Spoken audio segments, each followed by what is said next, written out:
This is the rotary shift 4-speed axle and control pawl assembly. If you notice on the axle, there are two pawl seats with widely spaced notches, and the other pawl seat has narrowly spaced notches.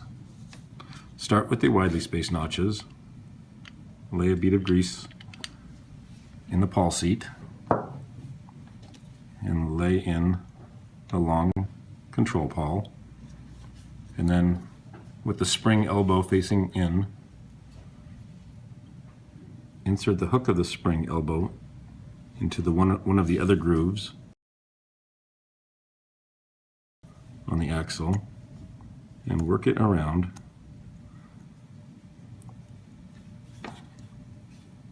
until it seats in the groove and holds the control pawl in place. Then check the action of the control pawl.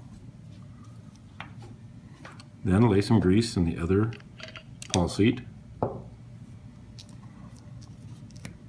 Install the short control pawl, and then with the two prongs of the spring bracket aligning near the shorter pawl, install the spring bracket on the axle, and finally the second spring with the elbow in the same groove as the other spring, and work it around into the groove.